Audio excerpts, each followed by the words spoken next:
día de hoy, en este jueves 13 de mayo, en un evento más online de la organización America's Continental Health Alliance, ACHA, en su capítulo México, en donde el día de hoy fundamentalmente todos ustedes que nos acompañan lo conforman y son la parte fundamental, así como nuestros panelistas destacados que el día de hoy han amablemente accedido a compartir su experiencia, su conocimiento en un tema tan representativo en el área de salud como son las estrategias para obtener la autorización sanitaria, un tema toral para este asunto que hoy nos ocupa.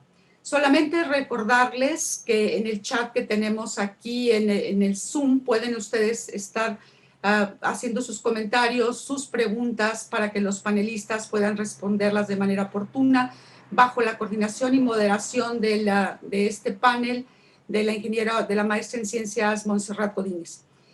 Recordar también de una manera breve que ACHA somos una organización sin fines de lucro que estamos formado por diferentes países latinoamericanos y gradualmente se han ido incorporando otros que ahorita los mencionaré, en donde nuestra función más importante es ir creando ecosistemas regionales y globales que nos permitan en el área de salud tener un impacto social positivo a través de soluciones innovadoras. Con ACHA podemos hablar de países como Argentina, a quien agradezco de una manera muy especial siempre el impulso que dan para que de manera práctica podamos llevar a cabo estos eventos. Chile, con una gran actividad propositiva en temas de salud también. Uruguay, un país pequeño pero que tiene mucho que mostrarnos.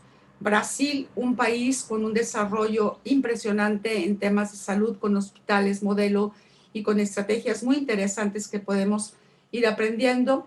Perú y Colombia, que gradualmente se han ido integrando, y nosotros aquí en el capítulo México. Desde la actividad de ACHA les iremos mostrando durante las reuniones subsiguientes actividades específicas en el tema educativo, en donde estamos convencidos que el conocimiento y la innovación y la creatividad es lo que tenemos que estar impulsando para lograr esta transferencia de conocimientos a través de iniciativas específicas. Y estamos conformando también un observatorio global de tecnologías de salud a fin de poder impulsar de manera interdisciplinaria la certificación y el apoyo para que las empresas y las startups puedan ser aprobadas en las diferentes regiones de nuestro continente. Una actividad muy importante en la que hemos centrado las actividades, inclusive aquí en México, como ustedes lo habrán visto en nuestras reuniones previas, es promover el apoyo a las empresas y a las startups en la forma en que podamos nosotros apoyarlas a su desarrollo local y a la internacionalización a través de nuestro programa específico que se llama Go Global. Y aquí me gustaría, Diego Rinaldi, te doy la bienvenida también, si nos puedes hacer favor, antes de entrar en materia específica del panel, si nos puedes apoyar con la información que pueda ser de utilidad para quienes nos acompañan, lo que representa el programa Go Global. Muchas gracias, Diego. Sí, muchas gracias, Georgina, y gracias por la invitación. Soy Diego Rinaldi, soy miembro del board del Clúster de las Américas de la ACHA. Quiero aprovechar la oportunidad para contarles que nuestro ecosistema, la ACHA, es una organización interesada en apoyar y acompañar a empresas de tecnología informática y startups a, como decía Georgina, desarrollarse e internacionalizarse, haciendo realidad el que puedan expandirse a diferentes países con nuestro liderazgo y en colaboración con nuestra red global de socios. Para ello creamos este programa, Go Global, que apoya a empresas en diferentes estadios de madurez. Y bajo este programa definimos y lanzamos una serie de actividades que entendemos son más que interesantes. Me quiero referir a una de ellas, que será nuestro evento virtual del próximo miércoles 19 de mayo, al que llamamos Go to Spain Madrid, Y no sé, Georgina, si vale la pena que comparta el banner del evento. Perfecto, muchísimas gracias. Este será el primero de varios eventos similares donde nos vamos a concentrar en compartir detalles acerca de la oportunidad y los requerimientos a cumplir para instalarse en un país, en una región o en una ciudad en particular. Aquellos emprendedores interesados en desembarcar en España no se pueden perder este evento en el cual contaremos con la presencia, apertura y bienvenida del embajador argentino en España, Ricardo Alfonsín, y 6 speakers de primerísimo nivel y con sólida experiencia en todo lo vinculado al ecosistema español de Health Tech. Ellos nos van a hablar del potencial de la ciudad capital y la oportunidad que ésta ofrece como espacio económico de referencia en la Unión Europea, de cómo se compone el ecosistema de biotecnología en Madrid. Nos van a presentar el clúster de eHealth en Madrid y cómo ser parte del mismo. Nos brindarán información valiosa sobre la reglamentación europea que se debe cumplimentar y nos van a compartir un detalle de las oportunidades de colaboración existente entre España y la Argentina y cómo se está creciendo la inversión de capital de riesgo en el sector salud.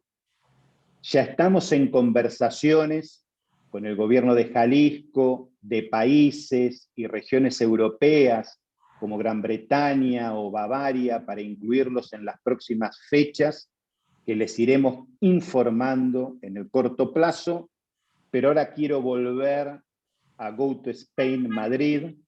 Como les decía, va a ser el miércoles próximo, 19 de mayo, 9 horas México, 10 horas Chile, 11 horas Argentina, 16 horas de España. Les compartiremos ahora en el chat de este evento el link de registración. No se lo pierdan y hagan correr la voz con sus colegas interesados. Muchísimas gracias a todos. Muchas gracias, Diego, por esta invitación a todos los participantes para que podamos generando estas redes y estos ecosistemas verdaderos donde sea una oportunidad de ganar cada uno en sus disciplinas. Muchísimas gracias. Y bueno, Un placer. Muchas gracias. De nuevo, gracias a todos los que se han ido integrando en este evento online. E iniciaremos ahora nada más presentando de una manera sucinta a nuestros panelistas, que la verdad es un privilegio poderlo hacer. Y junto con la doctora Adriana Vallejo, leeremos los currículums de cada uno de ellos para que puedan estar contextualizando en base a sus ponencias la experiencia que tiene cada uno de ellos y al mismo tiempo también formularles, recuerdo, sus preguntas o comentarios en el chat que tenemos aquí en este Zoom. Pues bien, empezaré con el doctor Bernardo Rosas Fernández. Doctor Bernardo Rosas, muy bienvenido a esta reunión. El doctor tiene un doctorado en telecomunicaciones por la Universidad de Cambridge. Es director general de Desarrollo e Innovación Tecnológica de la Secretaría de Educación, Ciencia, Tecnología e Innovación de la Ciudad de México. El doctor es encargado de los programas de tecnología e innovación en temas como definición de proyectos estratégicos para la Ciudad de México, convocatorias para apoyo a proyectos tecnológicos de la Ciudad de México y programas especiales como hubs de innovación, propiedad intelectual, emprendimiento, así como redes temáticas en vehículos eléctricos, movilidad inteligente e inteligencia artificial. Bienvenido, doctor Rosas. También me permito presentar al licenciado Jorge Carlos Daniel Aragón, egresado de la Universidad La Salle y director de dispositivos médicos de Canifarm. La experiencia del licenciado es muy amplia en áreas regulatorias, en comercio exterior, abasto y relaciones con gobierno en la industria de dispositivos médicos a nivel nacional y en América Latina. El licenciado Jorge Carlos Daniel ha participado en el desarrollo y actualización de la normatividad sanitaria nacional y es representante nacional de la industria de dispositivos médicos ante la COFEPRIS, la Secretaría de Economía, así como en la elaboración y publicación de la 4ª edición del suplemento para dispositivos médicos de Farmacopea y la revisión actualizada de las normas de buenas prácticas de fabricación y tecnovigilancia. Bienvenido, licenciado Daniel. También presentaré a la doctora Rosa Yolo Macías Ortega. Ella es doctora en Ciencias Químico-Biológicas, es gerente de área de salud de la Asociación de Normalización y Certificación ANSE. La doctora cuenta con un amplio conocimiento en la regulación sanitaria, tanto para dispositivos médicos como para medicamentos, así como en el inicio, crecimiento y desarrollo de unidades de negocio. Muchas gracias, doctora Yolo, por todas las oportunidades que hemos tenido de participar con usted. Sabemos del profesionalismo que tiene y el apoyo para todos los emprendedores. Muchas gracias. Y ahora paso la palabra a la doctora Adriana Vallejo para que nos haga favor de presentar a nuestros siguientes panelistas. Gracias, Adri. Hola, buenos días a todos. Muchas gracias, doctora, por ceder la palabra. Y ahora vamos a presentar a nuestros siguientes invitados, el ingeniero Alejandro Cortina Cordero, quien es director de Sistemas Constructivos e Investigación y Desarrollo en Potenzados y Diseños de Estructuras. Es director de Sistemas Constructivos e Investigación y Desarrollo, una amplia experiencia en el sector. También está la ingeniera Delia Oliva Cantaruti, quien es presidenta de la Comisión de Asuntos Regulatorios del Colegio de Ingenieros Biomédicos de México, AC. Es ingeniera biomédica por la Universidad Autónoma Metropolitana, Unidad Iztapalapa, especialista en instrumentación médica electrónica. También es especialista en control sanitario. Con más de 20 años de experiencia en la evaluación y generación del expediente legal de dispositivos médicos con base al marco regulatorio aplicable. Es auditora de la ISO 13485 e implementación de sistemas de gestión de calidad. Actualmente, como les comentaba, es presidenta de la Comisión de Asuntos Regulatorios del Colegio de Ingenieros Biomédicos de México y es también consultora independiente. Por otra parte, como moderadora tendremos a la maestra María Montserrat Godínez, quien es vicepresidenta del Colegio de Ingenieros Biomédicos de México, AC, ingeniera en biomédica y con maestría en ciencias en ingeniería biomédica por la Universidad Autónoma Metropolitana, Unidad de Iztapalapa, quien es experta técnica en el diseño y desarrollo de dispositivos médicos con más de 16 años de experiencia en la conducción de pruebas clínicas y preclínicas, así como de diseño de protocolos y ciencia de datos. Bienvenidos a todos. ¿Cómo están?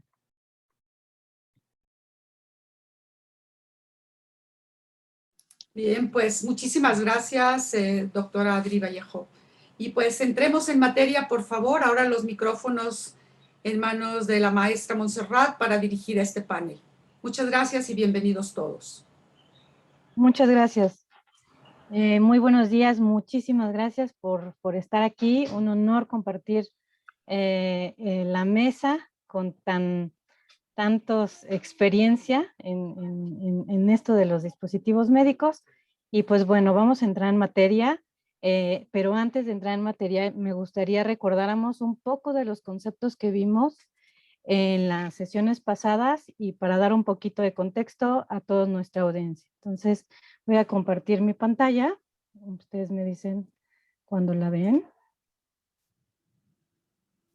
Sí, muy bien. Entonces, vamos a empezar por un par de conceptos que vimos la vez pasada. Vimos los elementos críticos de niveles de maduración tecnológica, específicamente para dispositivos médicos. Hoy vamos a retomar donde nos quedamos. Ya estamos en que tenemos un producto terminado, situémonos ahí, ya tuvimos nuestras pruebas de éxito en nuestro entorno real, empezamos el despliegue, evidentemente en la aplicación comercial, y pues justamente vamos a tener ya una autorización sanitaria. Sé que hay muchos elementos críticos en estos 3 niveles. Hoy únicamente nos vamos a centrar en esta estrategia de autorización sanitaria. Y recordando lo que vimos la vez pasada, es el concepto con estrategia de autorización sanitaria. Tengo bien definido un camino orientado a una dirección específica y si tengo algunas deficiencias en esta estrategia, pues mi camino justamente se puede ver comprometido. Entonces, esto es lo que vamos a ver el día de hoy con todos nuestros expertos, hoy aquí invitados. ¿Cómo ve desde los diferentes puntos de vista esta estrategia de autorización sanitaria? Les voy a explicar un poquito, vamos a contextualizar un poquito qué es esto de la estrategia de autorización sanitaria. Recordemos que la vez pasada estuvimos hablando de la estrategia regulatoria, que esta me va a dar la evidencia documental del expediente legal y que va a conformar, que tiene como base pues nuestra regulación local, la regulación internacional aplicable, en donde justamente de acuerdo a nuestra indicación de uso y categoría, pues entonces, y clase de riesgo según la regulación aplicable, pues vamos a estar conformando esta estrategia regulatoria. Cuando estoy hablando ya de una estrategia de autorización sanitaria, bueno, va a estar completamente relacionado y voy a necesitar elementos de evidencia documental, son como fotos o fragmentos, ¿no? No todo lo que no todo mi sistema de calidad es el que conforma mi expediente legal, en donde justamente se va a alimentar a mi estrategia de autorización sanitaria, justamente para ver dónde lo voy a comercializar. Voy a mercado mexicano, pues tengo que estar considerando los requerimientos COFEPRIS y así con las diferentes agencias sanitarias. Al final, lo que voy a tener es mi autorización sanitaria, independientemente de qué agencia yo esté solicitando mi autorización. Y esto es lo que vamos a ver el día de hoy. Espero se vaya aclarando estos puntos a lo largo de nuestra mesa. Sé que van a haber muchas preguntas interesantes, pero bueno, vamos a ceder la palabra al diseñador Alejandro Cortina, que nos va a compartir un caso de éxito muy interesante y vamos a ver cómo se conformó esta estrategia y vamos a desmenuzarla. Adelante, Alejandro. ¿Qué tal? Muy buenos días a todos. Antes que nada, muchas gracias por invitarme al panel. Yo creo que el caso práctico que tengo, pues realmente es ideal porque vengo yo realmente de lo que es la construcción. Yo me dedico a hacer sistemas constructivos. Para mí todo esto hace un año era algo totalmente ajeno a mis conocimientos en términos de regulación y pues voy a hablar un poquito del timeline y un poquito del producto que vamos a ver. Me dicen si se ve mi pantalla. Sí, Alejandro. Muy bien. Todos conocemos esta imagen, la vimos en periódicos y todo en relación de la pandemia. Fueron imágenes que a mí me llamaron mucho la atención por ver aquí gente que estaba trabajando jornadas que sabíamos que eran intolerables, con pérdida de agua por calor, equipos de malos tamaños que no les quedaban bien, en fin, un esfuerzo muy serio de la gente. Bueno, a ver, listo. Yo de ahí, a inicios de 2020, me dediqué a fabricar, bueno, a diseñar unos equipos para las adaptaciones que se habían hecho con éxito en otros países para las máscaras de snorkel, mismos modelos que doné para que la gente los produjera en cualquier parte del mundo. Pero, sin embargo, no eran suficientes, no me parecía que fuera una solución integral que pudiera solucionar esas jornadas difíciles de trabajo. De ahí me di a la tarea de diseñar un equipo de protección personal que mejorara las condiciones del trabajo del personal médico, que fuera seguro, fácilmente replicable, fabricado con materia prima inmediatamente disponible, porque había escasez en todos lados, sigue habiéndola en muchos casos, y que fuera de bajo costo. De ahí nace la idea de esta escafandra con un respirador integrado. No voy a abundar mucho en las bondades del equipo, porque la intención es más ver el camino hacia el tema regulatorio, pero básicamente es una escafandra muy ligera, de una tela que llega a pesar 250 gramos todo el equipo, tiene un filtro equivalente a un N95 para partículas de 0.3 micras, tremendamente cómodo de usar, no se puede transpirar adentro de él porque realmente permite el paso del calor, pero se respira fuera de la escafandra. Realmente es un ducto, una conexión entre el interior y el exterior desde la nariz y la boca. Entonces exhalo fuera de la escafandra, inhalo aire de fuera de la escafandra y manteniendo fresco el interior y con mucha seguridad, insisto, por el tipo de filtro. La idea es que pudiera sustituir de manera integral al respirador, la careta, los gogles, cofias y todas esas adaptaciones que vimos que estaban ocurriendo en todos los hospitales. Un poquito de la parte del respirador, ahí se ve el tema de cómo respiramos dentro, digo, fuera de la escafandra, aire fresco, y luego lo exhalamos ya caliente y con vapor también fuera de la escafandra, evitando que pueda haber empañamiento, que es uno de los temas también muy difíciles. Y también permitiendo una mejor comunicación, porque lo único que me separa del exterior de la escafandra, pues es realmente el filtro, que insisto, es un filtro equivalente a un N95. Y de ahí me gustaría ir un poquito a lo que es el timeline, que como podemos ver es un timeline bastante rápido. La idea inicial de la escafandra nace en mayo de 2020. Y ahí pues realmente nos pusimos a buscar todos los recursos que íbamos a requerir técnicos, en ese momento sin conocimiento del tema regulatorio. Hubiera sido bueno tenerlo desde inicio, sin duda. Era un poco empírico el saber que pues evidentemente tenía que filtrar de X forma, tenía que ser cómodo, tenía que no, los materiales no podían producir algún problema con la piel, en fin, pero eran cuestiones que fui profundizando conforme iba diseñando. En julio del 2020 se logra la primera prueba en campo con unos prototipos funcionales, se realiza una operación, una cirugía con mucho éxito, obteniendo una retroalimentación de los médicos que la realizaron de ser muy cómoda, fácil de usar, buena comunicación, en fin, realmente fue el punto en el que decidimos que teníamos un producto viable.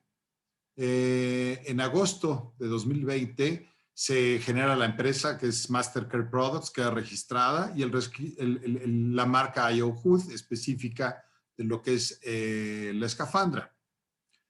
En septiembre de 2020, Mastercare Products, que es como se llama la empresa, se incorpora con la SecTey a las mesas de trabajo organizadas por la SecTey, y ahí obtiene muchísima información acerca del tema regulatorio, y también retroalimentación de todos los expertos que en ella participaron y siguen participando. Realmente para nosotros fue un abrir de ojos extraordinario. Nos impulsó muchísimo y nos ayudó en el proceso de entregar correctamente y en tiempo y forma la documentación para poder lograr lo que es el registro sanitario. En el ingreso del expediente ocurre en noviembre de 2020 y prácticamente 6 semanas después, en diciembre de 2020, se otorga el registro sanitario para un equipo clase 1 de bajo riesgo, catalogado como un respirador público, y de ahí pues hemos ya estado en la parte de comercialización, viendo hacia el futuro en el tema de seguir más adelante. Queremos y tenemos, yo creo que el deber de ir a otros países. Un poco la idea de lo que creemos que debe ocurrir es que este equipo evolucione. Claramente todo equipo debe ir mejorando, pero sobre todo que logre la versión inicial de llegar a costos verdaderamente bajísimos y pueda ser un tema más generalizado en ocasiones como esta pandemia. Pero también aprendimos en este grupo de SecTey que es un equipo que no solo está orientado a la pandemia, sino que tiene muchísimas otras aplicaciones. Entonces, estamos estudiando todo eso para continuar hacia adelante y ir a más países. Básicamente eso es en una explicación corta el desarrollo que se logró y en el que nos sentimos con mucho éxito de haber logrado tan rápidamente transitar el tema regulatorio inicial, sabiendo claramente que fue un tema durante una etapa de pandemia en la que había ciertos beneficios para poder transitarlo con velocidad. Esa es mi presentación. Muchas gracias. Muy bien, muchísimas gracias, Alejandro. Y ahorita vamos justamente a iniciar el panel. Vamos a tener 4 preguntas. Cada pregunta vamos a tener un bloque de 10 minutos para cada una. Y cada participante tiene 2 minutos para contestar. Estaré marcando a los 20 segundos de terminar sus 2 minutos. Estaré diciendo 20 segundos, indicando que tenemos únicamente 20 segundos para finalizar nuestra idea. Muy bien, entonces voy a compartir en pantalla la primera pregunta. Y adelante. Muy bien.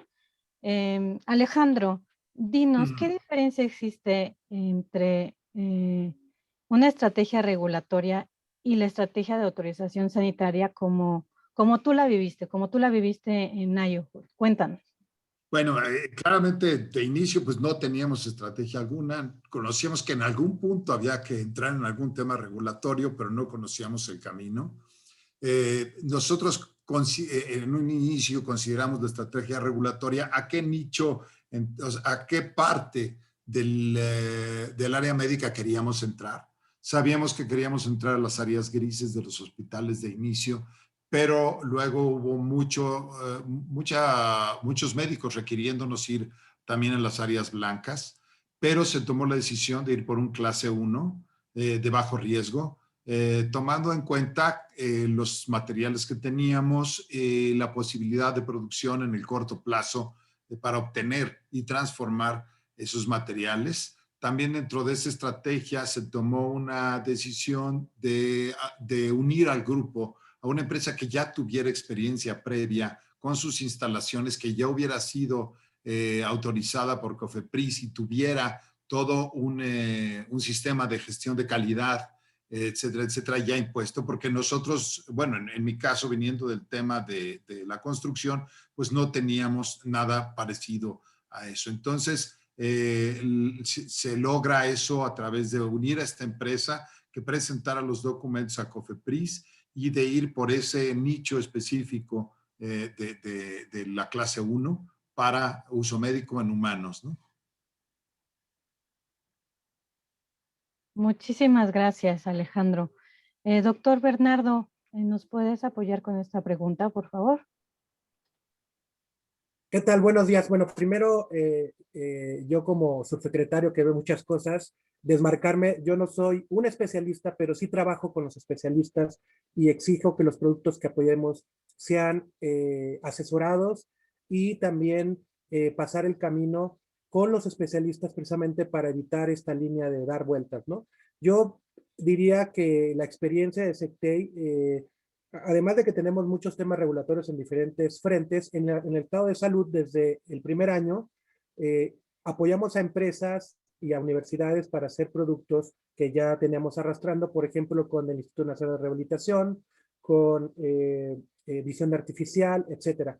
Cuando pasa la pandemia, la instrucción de la jefa de gobierno, la doctora Sheinbaum y la doctora Ruiz, es obviamente atender la pandemia, el cual hicimos un grupo de gobierno local, que no es exactamente lo mismo que federal, pero pudimos entrar en el gobierno federal a través del Comando Central, en donde era muy clara el requerimiento, solucionar los problemas emergentes que teníamos, ¿no? Parece muy fácil, no era tan fácil, nos dimos cuenta de que había muchas necesidades, sobre todo en pruebas, en desarrollo de pruebas rápidas, en el caso de dispositivos médicos, lo cual nos abocamos con muchos recursos, más de 100 millones de pesos, y en ir a los hospitales a ver qué necesitaban.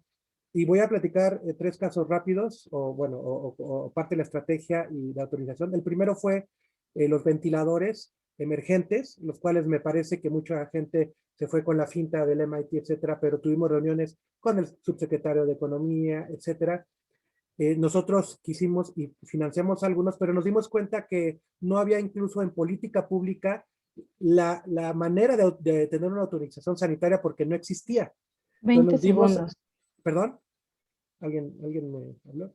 Bueno, no existía en ese momento y nosotros presionamos a la autoridad, a COFEPRIS y a la Secretaría de Salud, a todo el mundo, es que cómo vamos a recibir una autorización, incluso temporal, y SECTEI trató de liderar esto y bueno, a través de muchas semanas y mucho tiempo se hizo, y el Colegio de Ingenieros Biomédicos, el CONACYT participó, hicimos un nuevo reglamento en este sentido para ventiladores emergentes, ¿no? Después hay muchas historias de que si sirvió o no sirvió, si fue justo o no fue justo, etcétera.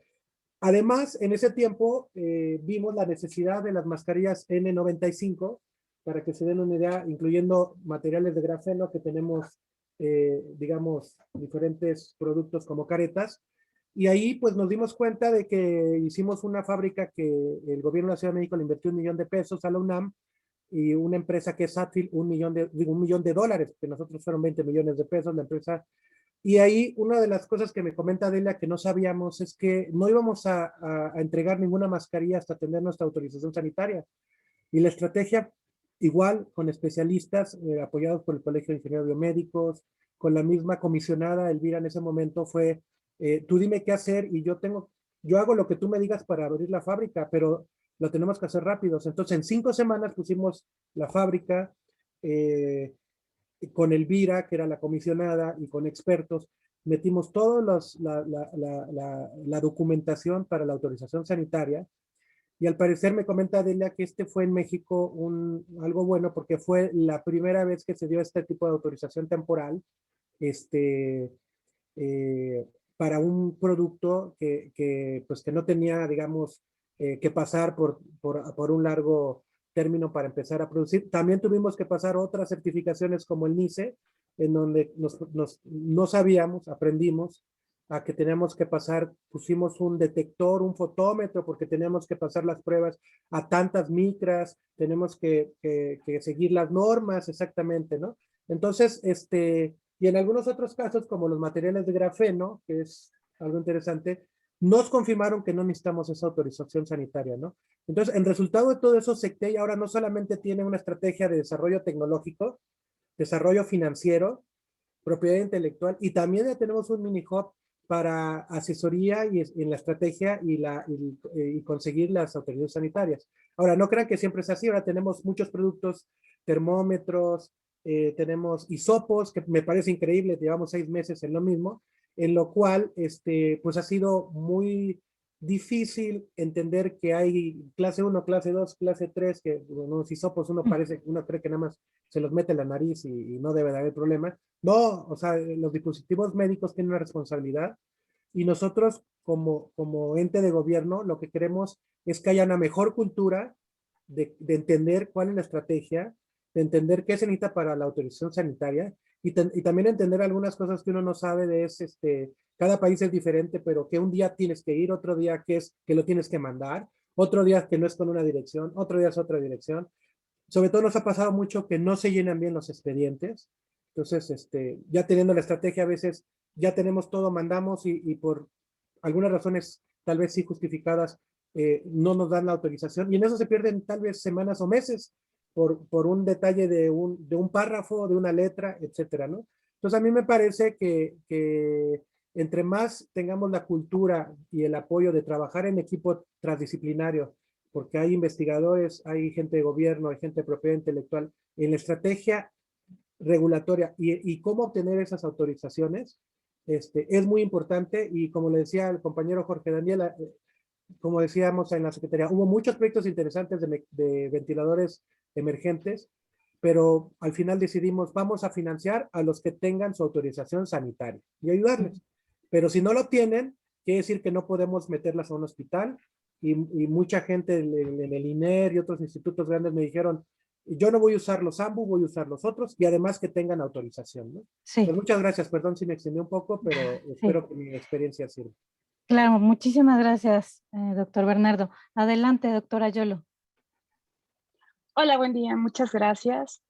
Bueno, la estrategia regulatoria definitivamente es definir qué dispositivo médico es el que voy a fabricar, si cuento o no con las autorizaciones correspondientes, por ejemplo, un certificado de buenas prácticas, en caso de que no, buscar aliados para poder cumplir con estos requisitos regulatorios, saber cuáles son las pruebas que tiene que cumplir mi dispositivo y conocer todo el marco teórico legal que nos puede permitir llegar a vender en diferentes mercados, digas FDA, México, Europa. Entonces, tendremos que definir exactamente qué es lo que vamos a hacer, cómo lo vamos a hacer, qué materiales vamos a usar y cuál es la mejor manera de cumplir con la normatividad, siempre apegados a ella, conocerla desde el inicio y por supuesto, tener un equipo multidisciplinario. Sin esto no podríamos avanzar. Gracias. Muchas gracias, doctora. Adelante, Jorge Daniel, tu punto de vista. Muchísimas gracias, Monse. Pues miren, yo voy a ser muy rápido. Creo que el tema de la diferencia ha quedado perfectamente definida. La estrategia regulatoria aborda justamente toda aquella documentación previa y soporte que debes de tener para poder hacer un sometimiento, y evidentemente la estrategia de autorización pues es la agencia con la cual vas a poder tú someter y en función de ello tener los elementos y documentación suficiente para hacer este sometimiento. Pero creo que aquí hay 3 rubros bien importantes que debemos de considerar. El primero es que desafortunadamente el sector de dispositivos médicos es un sector totalmente dinámico. Eso involucra que en muchos de los casos, tanto autoridades como inclusive profesionales de la salud desconocen los alcances de los dispositivos. Entonces, tenemos que considerar siempre también esa situación para poder revisar esto. Yo escuchaba ahorita lo que nos compartió Alejandro y la verdad me parece algo fabuloso que sucedió, ¿no? O sea, tener completo tu trámite y poder tener la autorización por parte de la COFEPRIS en un periodo de 5 meses se me hace un éxito rotundo. La verdad, eso, muchísimas felicidades, Alejandro, a ti y a todo tu equipo, porque la verdad es que rompieron cualquier esquema, ¿sí? La realidad es que también hay un punto bien importante que aquí ustedes tuvieron a su favor, que fue obviamente la necesidad de la urgencia que en ese momento se tenía, ¿no? Obviamente abordada con el tema que mencionaba anterior, de muchas veces un desconocimiento que se tiene, involucra que aunque tú tengas perfectamente una definición de la estrategia regulatoria y tu estrategia sanitaria, algunas veces ese desconocimiento que se tiene respecto del tipo de producto puede involucrar que los tiempos no sean tan nobles como los que se dieron en este caso de éxito, y insisto, me parece increíble lo que sucedió. Y finalmente, un tema bien importante que tenemos que también tener considerado, el tema de la infraestructura que tiene nuestro regulador en México. El sector de dispositivos médicos somete en promedio 1,800 trámites mensuales ante el regulador, con un promedio de personas por ahí de 30 personas. Honestamente, es humanamente imposible poder atender de una manera tan dinámica a un sector que va caminando y nunca se para, justamente porque la particularidad que tiene el sector de dispositivos médicos es ese dinamismo en la innovación. Es muy complicado poder atender tantos trámites por parte del regulador. Entonces, yo creo que eso es algo bien importante que, aunado a esta situación de la primera pregunta que se tiene, se debe de considerar y se debe de valorar por parte de los desarrolladores. Muchísimas gracias, Monse. Muchas gracias, Jorge. Adelante, Delia, ¿qué nos dice qué nos dices desde tu punto de vista? Definitivamente la estrategia regulatoria abarca todo el camino, incluso el historial de diseño, ¿no?, que hay trasfondo en los dispositivos médicos. Y de esta va a emanar justamente la evidencia documental que conforma el expediente legal para obtener esta autorización sanitaria. Hay elementos que son fundamentales, como en este caso lo han descrito todos los expertos, como la alianza estratégica, el escoger los materiales para uso médico en humano. Y esto es importante aplicado a cualquier tipo de dispositivo médico del que estemos hablando. El tener identificado de entrada que es un dispositivo médico que tiene una indicación de uso y una categoría y una clase, y que adicionalmente yo debo de escoger. La pregunta típica que nos llega al colegio y que a mí como consultores, ¿obtengo primero FDA, obtengo COFEPRIS, obtengo Comunidad Europea?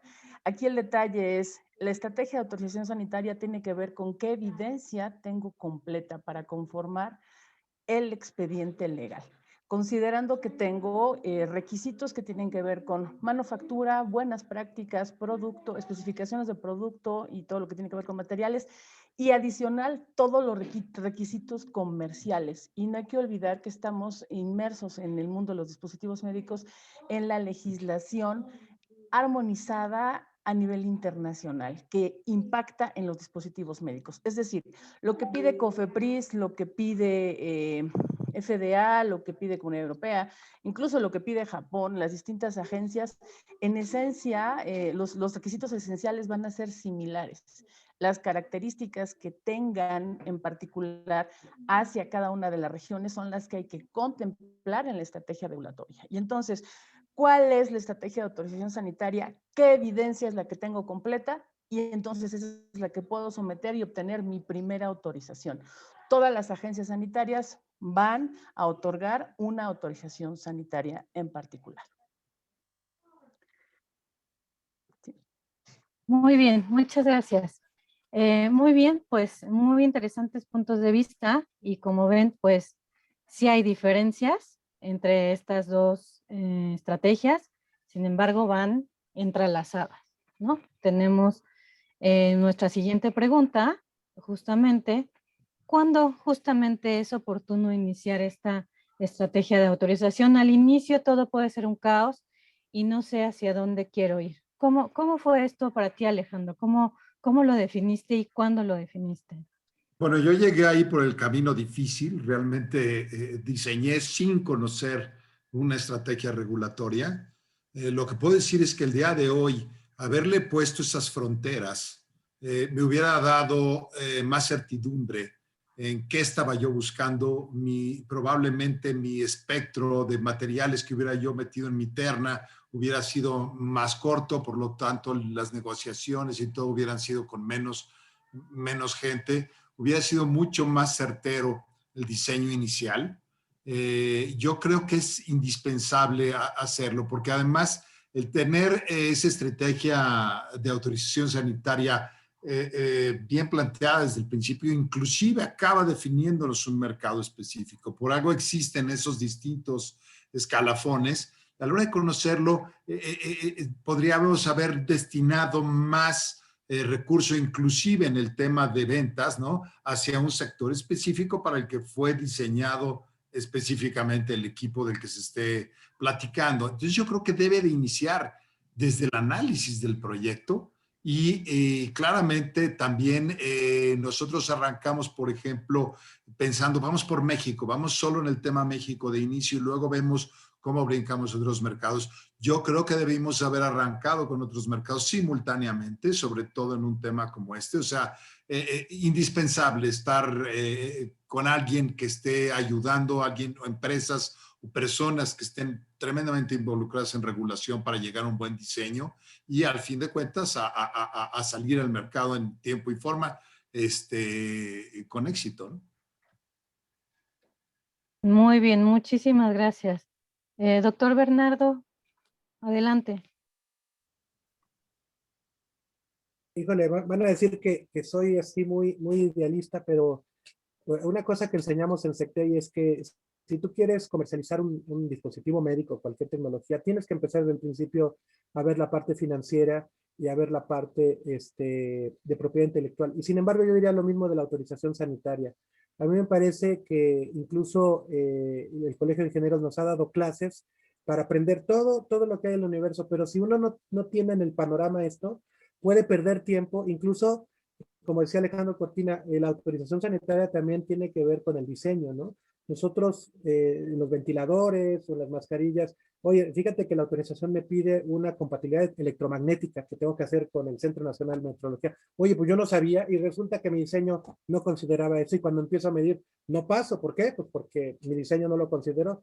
Y tal vez ese simple detalle que tengo que pasar y que es bueno que lo pidan, cambia mi diseño. Entonces yo diría que es oportuno primero tener una cultura inicial de conocimiento de las estrategias de autorización sanitaria en general, cuando uno empieza el proyecto. Tal vez no es definitiva y conforme va avanzando el proyecto tenemos que con los especialistas y los mismos que no lo somos, adentrarnos en cada uno de los pasos. Esto es como una evolución, como una escalerita también, así como es el TRL. Pero a mí me parece que es importante desde etapas tempranas saber por lo menos la estrategia y qué nos van a pedir, e incluso tratar desde en ese momento coordinar el diseño con el financiamiento, con la posible autorización. Ya sé que es difícil, que es muy ideal. Alejandro nos comentó, de hecho, es muy interesante porque Alejandro vio las mascarillas que hicimos, que luego les paso los datos para que adquieran en todo el mundo. Él vio la publicación en un periódico, le habló a la empresa y de ahí empezó, y no conocíamos del proyecto hasta después, si no hubiéramos tratado de ya desde el principio. Pero obviamente, la vida real pasa es que primero veo si hay mercado, primero veo si tengo un diseño, y muchos de nosotros dejamos la normatividad hasta el último, la verdad. Y entonces a veces nos tenemos que regresar, si dimos 3 pasos, 2 pasos, ¿no? Entonces yo creo que si tenemos esa cultura de tratar de tener el panorama primero, pero después tratar de conjuntar el diseño, el financiamiento y la propiedad intelectual y armonizarlos, sería muy importante, ¿no? Ya sé que no dije algo tan claro, pero nos pasó estamos haciendo un concentrador de oxígeno, nos pasó que nos tuvimos que regresar algunos temas, porque pues tenemos que pasar esto de electromagnetismo. Entonces, yo diría para finalizar, que tratemos de hacer más seminarios, más educación de lo que se necesita la autorización sanitaria en cada país, porque COFEPRIS es diferente que la FDA. Y también el último, o sea, a mí luego me dicen, es que la FDA y la regulación en Haití ya me dijo que estaba bien, y bueno, cada país es diferente y la autorización la da el país. Y entonces hay que tener la estrategia general y luego alineada a lo que nos pide cada país, porque no es exactamente lo mismo. Y a nosotros como funcionarios a veces me molesta a mí que el Consejo Nacional diga, pues pídele dinero al Consejo Nacional. O la FDA dijo, bueno, pues véndelo en Estados Unidos, ¿no? Entonces, esas cosas son las que yo recomendaría, perdón, que también me desvío un poco. Muy bien. Muchas gracias, doctor Bernardo. Adelante, doctora Yolo. Muchas gracias, Monse. Bueno, primero empecemos por definir qué es una autorización sanitaria. ¿Es el registro sanitario o bien una autorización de comercialización?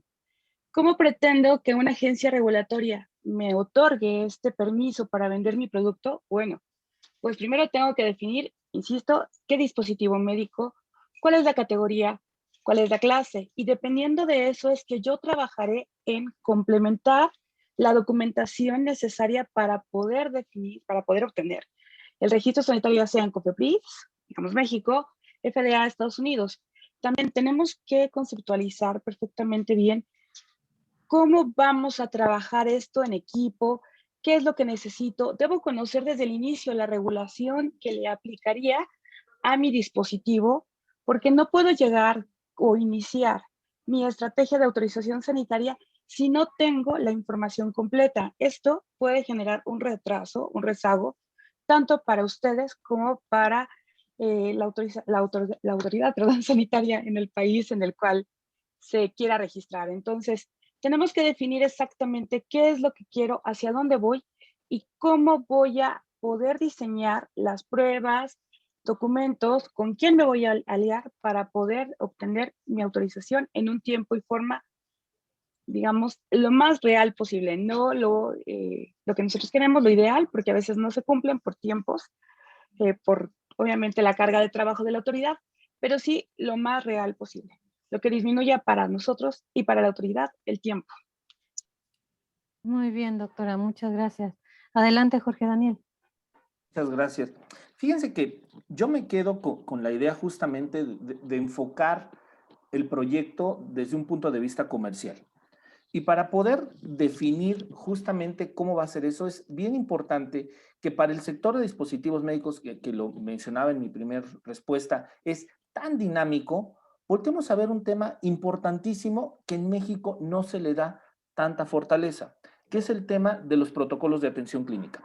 Si tú volteas a ver los protocolos de atención clínica y volteas a ver justamente qué es lo que está sucediendo en el Consejo de Salubridad, entonces podrás definir un dispositivo médico que sea útil y comercialmente hablando adecuado para las necesidades que en el país en el que vas a voltear a ver, por ejemplo en este caso México, lo está requiriendo.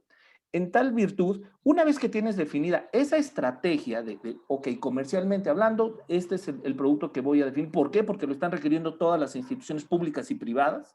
Ajá.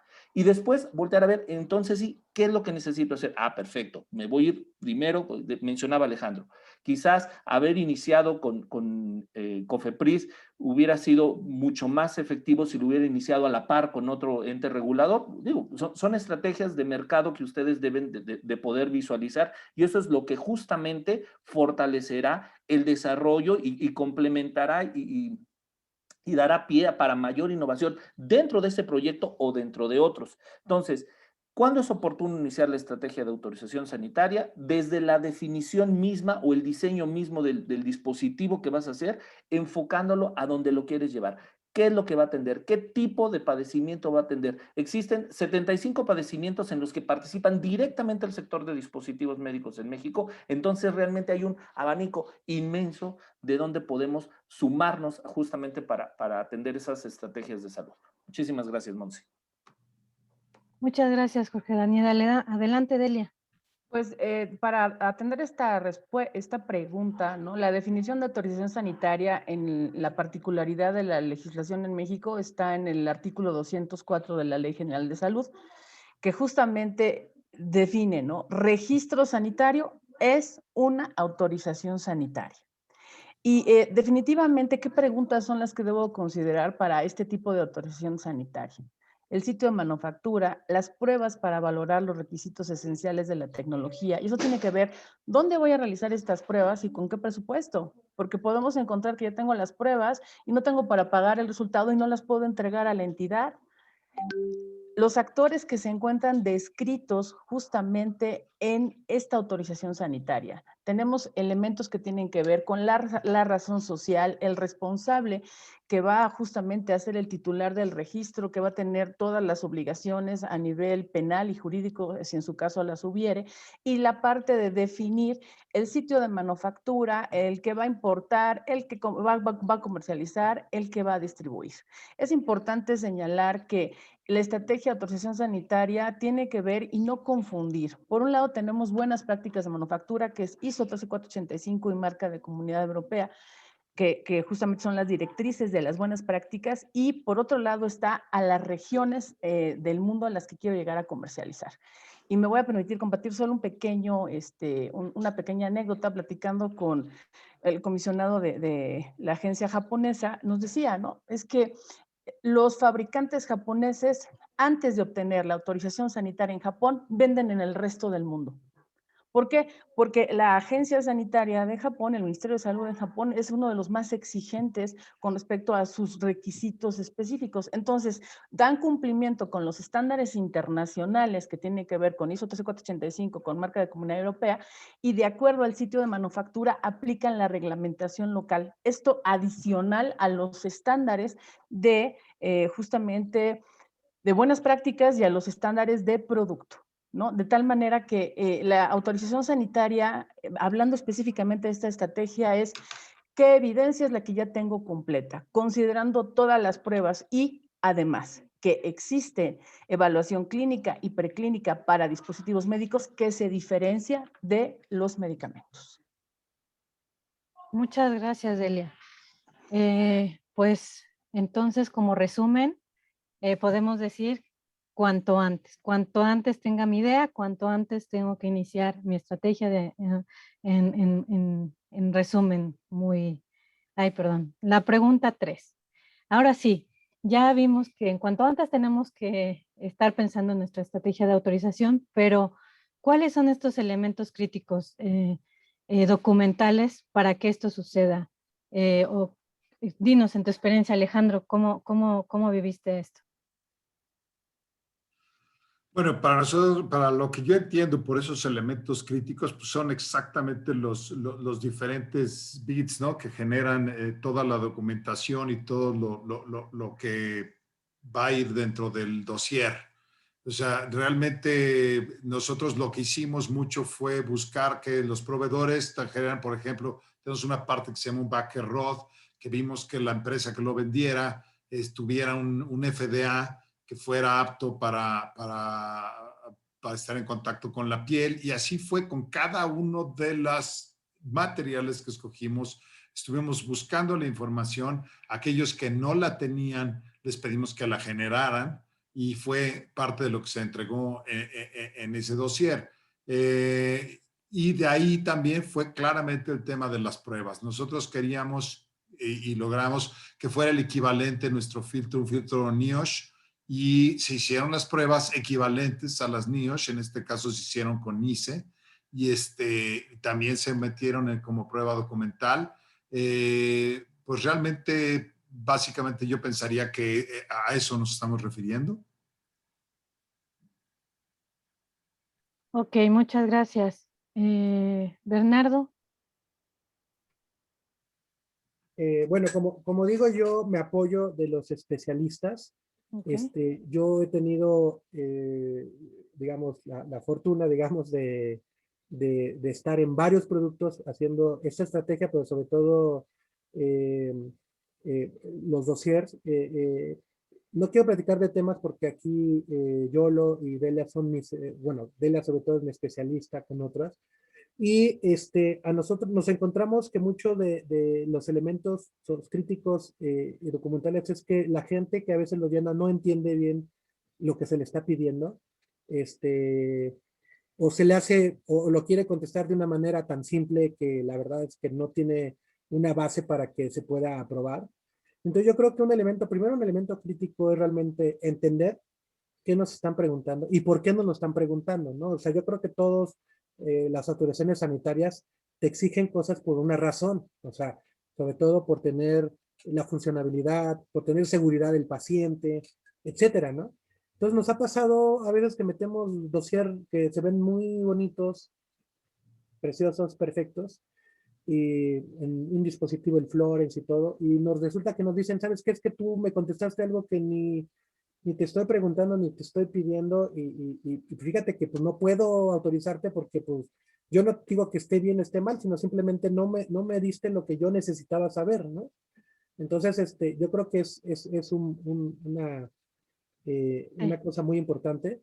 Otra cosa muy importante es que, y que tal vez, no sé si sea algo razonable decir, pero a mí me parece que la gente, al no entender esto, se tarda, bueno, en mi caso, también es crítico hacer las cosas en buen tiempo porque la autoridad sanitaria se tarda muchísimo. Pero a mí me ha pasado que los documentos que hemos metido, de veras, nosotros y el apoyo que a veces tenemos de gente como el colegio, le damos vueltas y vueltas y vueltas y nos tardamos muchísimo. O sea, nos tardamos, digo, hay casos que nos hemos tardado meses, incluyendo para simplemente entender la estrategia y la documentación, ¿no? Y después de meses, de semanas o meses, pues resulta que le entregamos mal porque pues, se nos fue algo o ya no le quise hablar a Delia porque Delia me regaña y me dice que tengo que ver la 240, la 241, la no sé qué, que a nosotros nos hablan jeroglífico y que a los especialistas pues se les hace, ay, pues ¿cómo no sabes la 240 y la 241? Pues, sí, básica, ¿no? Pero no sabemos. Entonces también yo creo que es importante que el equipo de trabajo esté balanceado, que hagamos caso de lo que se nos está pidiendo, de cómo se nos está pidiendo. Y a veces nos ha pasado que hay gente que trata de meter jiribilla en donde, pues no, es que mira, tú me pediste esto, pero con esto se compensa, ¿no? Y yo creo que las autoridades sanitarias son muy estrictas y muy disciplinadas. Y en mi caso mexicano, pues me he dado cuenta que no somos tan disciplinados y tan exactos para hacer la documentación, ¿no? Aparte del tiempo, ¿no? Entonces, bueno, esa es mi experiencia como no especialista, porque yo pago además algunos especialistas, que al final yo lo que quiero son resultados y a mí me dicen, ¿sabes qué? Pues no metimos bien, nos tardamos mucho, etcétera, ¿no? Muchas gracias. Gracias, Bernardo. Adelante, Yolo. Muchas gracias, Monse. Muy interesante lo que decía Bernardo sobre el conocimiento de las normas, que para nosotros es completamente sencillo. Pues bien, como decía el licenciado Jorge Daniel, el sector de los dispositivos médicos es dinámico. Entonces, ¿qué pasa? En ocasiones nosotros estamos diseñando un dispositivo médico completamente innovador y no tenemos regulación que pudiera ayudarnos a definir, decirnos cuál es el camino, cuáles son las pruebas que tenemos que presentar. Y entonces nos topamos con que todas las pruebas analíticas que debe tener nuestro producto para demostrar desempeño y seguridad, tenemos que diseñarlas nosotros, tenemos que trabajar desde una validación que es, digamos, toda la historia tras bambalinas, para que cuando lleguemos a presentar los documentos hacia la COFEPRIS o en este caso FDA, Comunidad Europea, etcétera, podamos entregarles la historia completa, ya muy resumida, donde demostremos que nuestro producto es seguro, la finalidad de uso está bien definida y está sustentada. ¿Por qué? Porque si nosotros decimos que sirve para A y resulta que no lo dejamos claro y ponemos que medio sirve para otras cosas, entonces no vamos a poder tener este registro sanitario. Es muy importante que definamos nosotros qué pruebas vamos a hacer, si está sustentado o no en la farmacopea o en alguna farmacopea a nivel internacional, sino si tenemos innovación. Si el software, por ejemplo, en México no necesariamente, digamos, se registra independiente, que debería, mientras en otros países sí. Entonces, ¿cómo vamos a trabajar esta información? ¿Qué le vamos a demostrar a la autoridad? Es muy importante, y esto se los digo como tercero autorizado, es muy importante que cuenten con toda la documentación, porque si no presentan la información, esto va a generar un rezago otra vez para ustedes. Van a tener que invertir más, van a tener que invertir más tiempo y van a perder esa posibilidad de mostrar su dispositivo médico innovador en el mercado, ser los pioneros. Entonces, tienen que ir desde el inicio definiendo cuáles son las pruebas y qué es lo que quieren hacer y la finalidad de uso de su dispositivo. Gracias, Monse. Gracias, Yolo. Adelante, Jorge. Fíjense que en este tema, yo considero que una de las normas más complejas por el entendimiento y por todo lo que engloba es justamente la norma de buenas prácticas, y de la cual se desprende mucha de la información de lo que ahorita se ha comentado con los anteriores panelistas. Pero aunado a esta situación, y discúlpenme que insista, el tema es que yo considero que hay todavía falta mucho conocimiento para el tema de dispositivos médicos.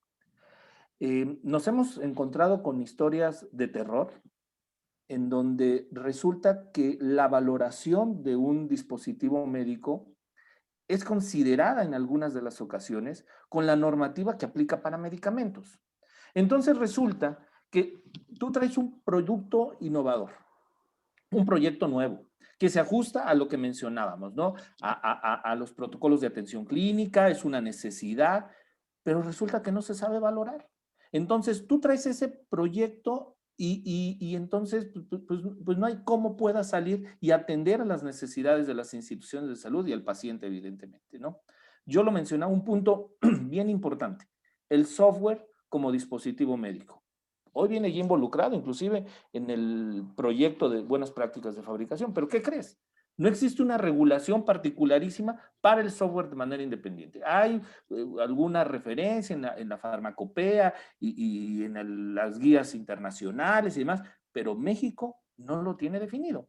Entonces, ¿qué sucede? Que mañana, aun y cuando tú tengas todo tu soporte documental, que insisto, y ya se comentó anteriormente, es totalmente importante poderlo definir, poder establecer, tener el antecedente, allegarte, si tú no tienes la planta o la línea de fabricación, buscar quién cuenta con esas buenas prácticas de fabricación, llegar a un acuerdo comercial para que tú puedas fabricar dentro de la planta ese tipo de producto, etcétera. Miles de estrategias comerciales que se pueden hacer y estrategias legales que se pueden hacer para poder completar toda la información. Ajá, tienes todo el soporte.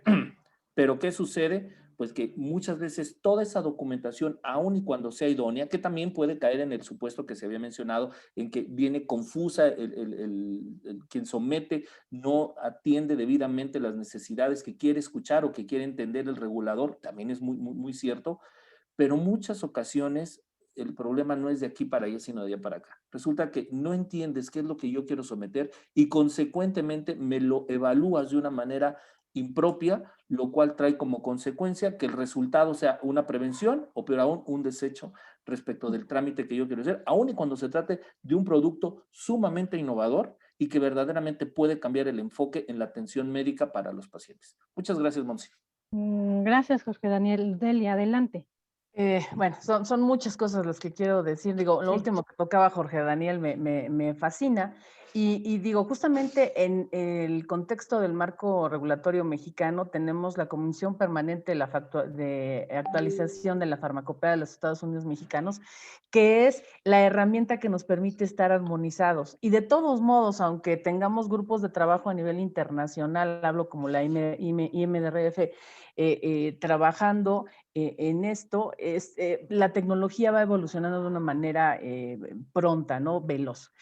Lo que tenemos que considerar es que justamente a las normas que hablaba Bernardo, de 240, 241, 137, las transcribimos hacia dispositivos médicos, hacia buenas prácticas, hacia tecnovigilancia y hacia etiquetado en la región del planeta que ustedes gusten. Entonces, tienen que considerar esas tres normativas que van a ser eje adicional a las especificaciones de producto. Pero cuando hablamos de los elementos críticos documentales, tienen que estar completos, tanto en el rubro legal y administrativo como en el rubro científico. Pero en el rubro científico, donde lo que voy a garantizar es la seguridad, calidad y eficacia, que este es un concepto que en medical device, o sea, en dispositivos médicos es el eje y es lo que va a representar una autorización sanitaria, es que tenga un sitio de manufactura que cubra con las buenas prácticas, tanto de la reglamentación local como de la internacional. Y digo, eso es interesante de que yo haga una alianza y tenga un fabricante que cubra ambos para que pueda de una vez impactar en el mercado internacional. Y justamente lo que mencionaba yo, de estas buenas, de las pruebas de laboratorio. Cuando hablamos de una idea disruptiva, innovadora, etcétera, pero acuérdense que para mí innovación y para el Colegio de Ingenieros Biomédicos de México es que tengo la tecnología puesta en el campo, no la idea. No me sirve un prototipo, requiero un producto. De tal manera que cuando tengo un producto que es así totalmente con una idea revolucionaria, requiero construir las pruebas que van a permitir validar que es seguro, de calidad y eficaz.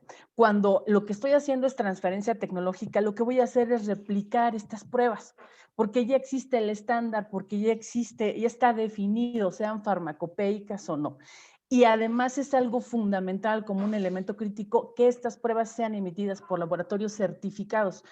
Un tema que tenemos en México es que las universidades tienen y hacen sus pruebas, pero no están certificados, es decir, no cumplen con la 17025. Entonces esto no es posible presentarlo a la autoridad si se requiere hacer de nuevo. Y cuando hablamos de las pruebas clínicas y preclínicas que tienen que ver con, estamos hablando en la fase preclínico, donde yo lo que estoy justamente garantizando es la seguridad y la calidad. Estas pruebas de piloto en humanos requieren tener autorización por parte de la agencia sanitaria que corresponda.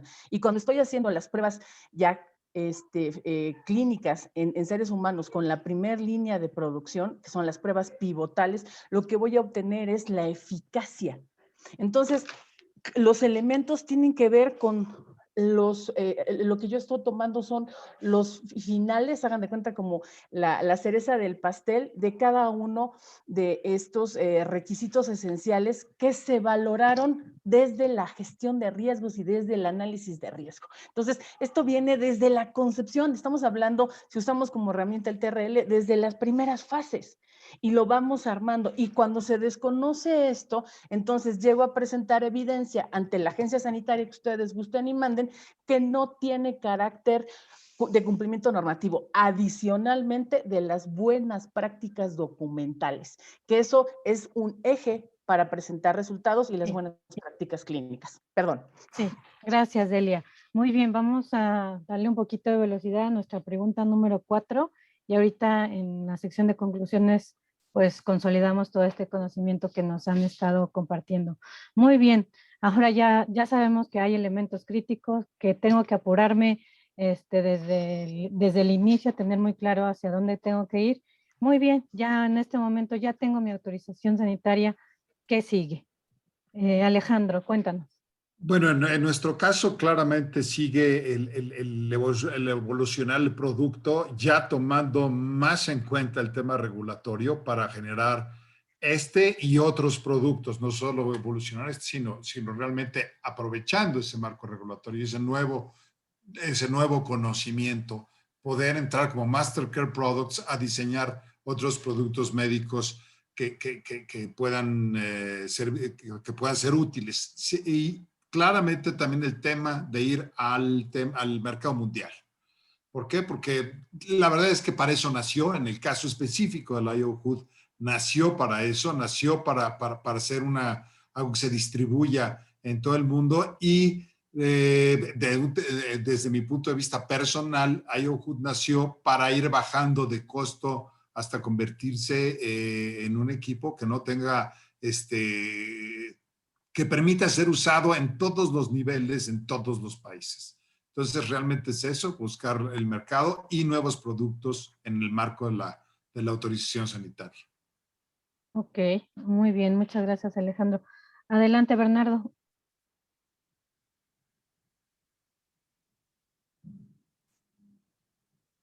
Doctor Bernardo. ¿Me escuchan? Es que... Sí, ya. Sí, es que como que aquí se me hizo muy chiquita la pantalla. Bueno, bueno, hay varias cosas, o sea, la autorización sanitaria es para un propósito, ¿no? O sea, yo quiero una autorización sanitaria, creo que desde el principio, primero porque si no, no puedo comercializarlo. O sea, en mi caso, que no soy especialista, a mí me dijeron, tú puedes dar las mascarillas o el iFood o lo que quieras, si no tienes autorización como investigación y desarrollo, como caridad, etcétera, ¿no? Pero si tú quieres vender una sola mascarilla, lo que quieras, necesitas tener tu autorización sanitaria. Entonces, no, si no, la puedes vender, ¿no? Entonces, me imagino que va conectada, ¿qué sigue a que para eso lo hice, ¿no? También otra cosa que nos dimos cuenta es que pues también no se cierra ahí el ciclo de las autorizaciones sanitarias. O sea, sigue un mantenimiento, entiendo. Digo, por ejemplo, nos pasó que teníamos una caja ahí con Adfield, no sé si le pasó a Alejandro, pues que iban a ser 20 mascarillas, pero no, fueron 15 y entonces ya cambiamos no sé qué. Ah, pues es que fíjate que eso ya no te sirve, tienes que cambiar la autorización porque ahora ya no son 15, son 20, eran 20, eran 15. Entonces, pues yo diría que siguen varias cosas. Bueno, una definitivamente el propósito de por qué lo hiciste, pero además una cosa que también nadie no me había dicho es que estas autorizaciones pues necesitan un tipo de mantenimiento, digamos, o de estar pendientes. Si por ejemplo, si a mí me dieron temporal como la de las mascarillas, o si cambio algo, pues ya ahora tengo que avisar. Entiendo que hay trámites que son más sencillos que otros, o sea, no tenemos que hacer todo a veces, pero simplemente, por ejemplo, en México, aunque le cambies una letra y lo quieras volver a meter, son semanas o meses, puede pasar, ¿no? Nada más por... Entonces, no, ¿sabes qué? Es más fácil regresar a la caja anterior para no cambiar el registro, ¿no? Entonces, sí.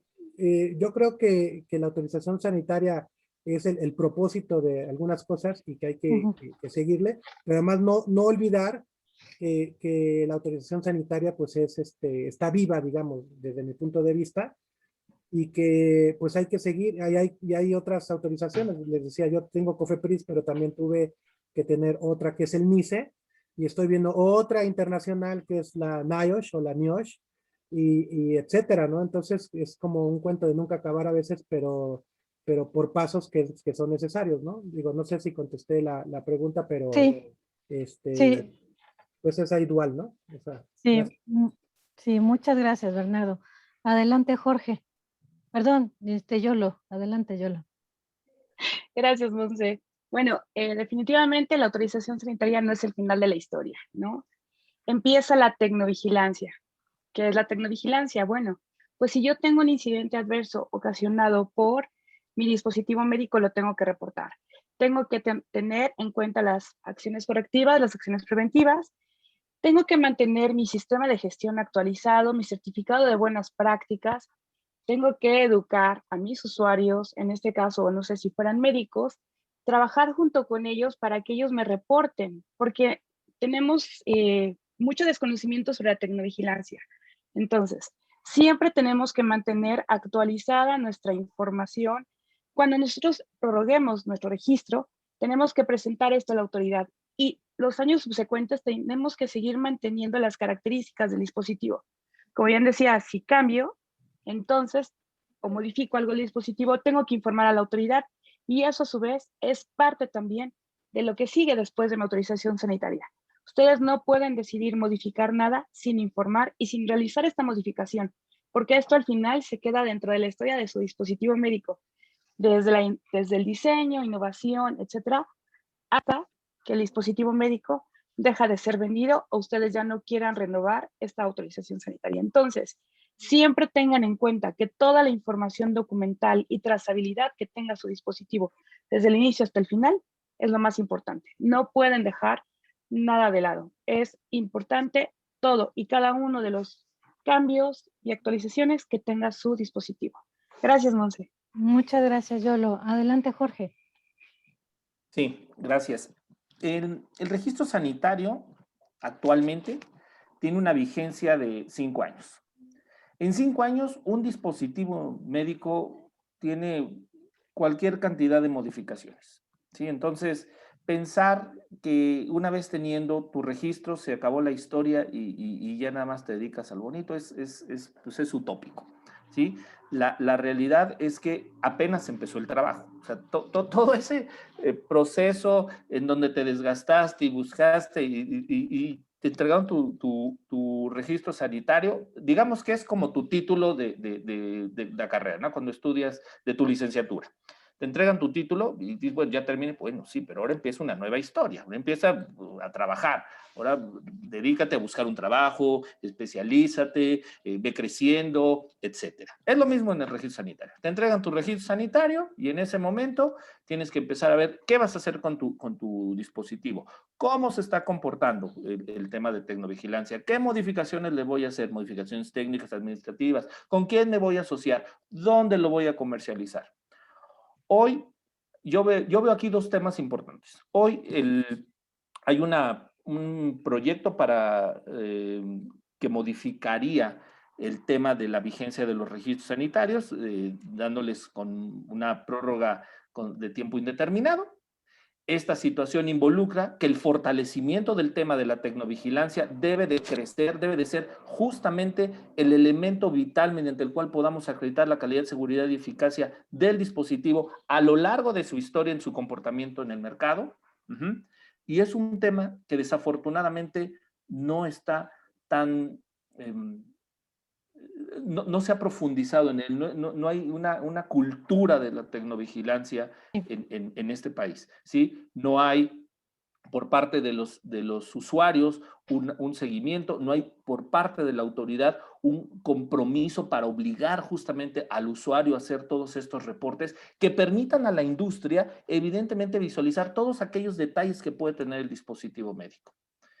Y por otro lado, bueno, está el tema comercial. Una vez que tengo mi registro sanitario, debo, ahora sí, de voltear a ver para poder incorporar mi producto dentro dentro del cuadro básico o el compendio de insumos para que justamente pueda participar. Bueno, yo solamente voy a voltear a ver a la industria, al sector privado, entonces no necesito atender eso. No lo sabes, o sea, puede ser muy atractivo el producto que tú traigas con un apoyo suficientemente válido para el profesional de la salud y consecuentemente para el paciente al que se puede atender, y eso evidentemente va a generar que se tenga la necesidad de involucrarlo ahí.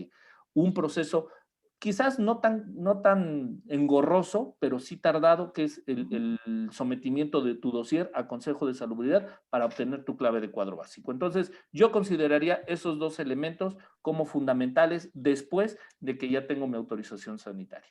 Muchísimas gracias, Monsi. Sí, muchas gracias. Delia, adelante, y después de ti pasaremos rápidamente a 5 minutos de preguntas, que ya hay bastantes. Entonces, adelante, Delia.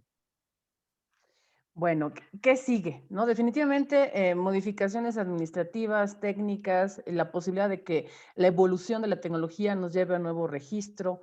Hay que tener presente que la autorización sanitaria emana del sistema de gestión de calidad, ¿no? De tener todos los elementos y todos los estándares y toda la normativa. Y este sistema está en mejora continua. Entonces, en el momento en que yo tengo la retroalimentación que se va a dar a través de justamente lo que sucede en campo, que es la tecnovigilancia, es que voy a poder tomar decisiones.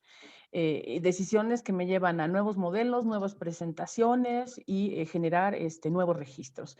Definitivamente, la autorización sanitaria, y a mí me gustó mucho cuando comencé a estudiar esto hace algunos 15 años, cuando nos decían en COFEPRIS, ¿no? Justamente, ¿no? El registro sanitario, la autorización sanitaria es una instantánea, es una foto de lo que está sucediendo en ese momento del dispositivo. Y el transcurrir la película que tenemos durante los siguientes 5 años, ¿no? Cuando tenemos esa vigencia, es la tecnovigilancia. Definitivamente el minimizar o reducir la autorización sanitaria a un tema de solo comercialización hace que tengamos una visión limitada de lo que elemento visible de la evaluación de la conformidad de dispositivos médicos nos da. Es solo uno de los elementos que tienen detrás todo justamente estos estándares y estas conceptualizaciones que se vienen trabajando hace 40 años en el mundo. Y por último, para cerrar esta respuesta, es que es importante que usemos como un aliado a esta autorización sanitaria. Es decir, lo que sigue es generar un certificado de libre venta, un certificado de apoyo a la exportación y ver, de acuerdo a la región donde obtuviste esta autorización, qué tratados comerciales son los que me benefician y a dónde puedo comercializar con esta autorización que ya obtuve en un país. Porque hoy en México, pues, dado la Alianza del Pacífico, podemos irnos a Chile, a Perú, a Colombia, con una manera más ágil. Pero ¿cuántos países más podemos, a los que podemos accesar con esta autorización? Ustedes piénsenlo en las que sean. Listo. Sí, muchas gracias, Delia.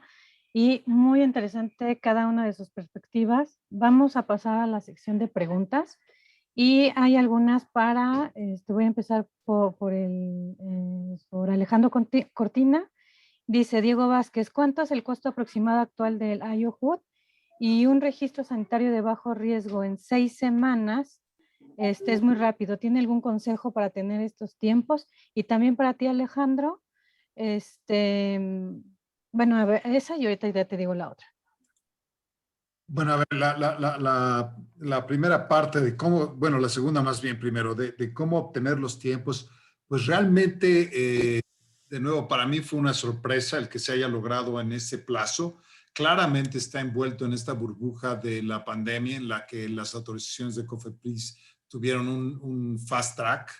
Yo creo que para lograr esos tiempos o poder replicar esa situación es considerar en el diseño de los nuevos dispositivos el marco regulatorio desde el principio y diseñar con aquellos elementos técnicos que faciliten ese tránsito por el tema regulatorio, al igual que buscar y asociarse o acercarse a empresas que ya tengan experiencia y tengan instalados su gestión de calidad, etcétera, etcétera. Realmente nosotros eso fue gran parte del impulso, no tuvimos que hacer una fábrica nueva, realmente nos pusimos a fabricar en una que ya estaba lista y los materiales, todos los que se escogieron fueron materiales que ya tuvieran pruebas previas para poder armar el dossier con cierta velocidad. Y la primera parte de esa pregunta, perdón, ¿cuál era? ¿Me la recuerdas? Sí, creo que ya contestaste justamente qué recomendaciones son las que hacen hacia los diseñadores. Y la otra, ¿cuál es el costo aproximado actual del IOHUD? ¿Y dónde pueden...? El IOHUD ahorita está en 500 pesos y viene con una serie de filtros de repuesto. Ok, esas serían tus 2 preguntas, Alejandro. Muchísimas gracias. Y acá tenemos otra pregunta. Dice, actualmente me encuentro del otro lado. Me encargo de la compra del equipo médico. Me he topado en este caso de muchos certificados pirata o ficticios. ¿Cómo puedo comprobar que los certificados que recibo o que me prestan los proveedores son reales? ¿Existen bases de datos donde puedan consultar? Yo creo que va más dirigida a Delia, Jorge Daniel, Yolo. Es fácil, una gota de alcohol. Que te presenten el original. En el momento que se disgrega la tinta es un documento falso.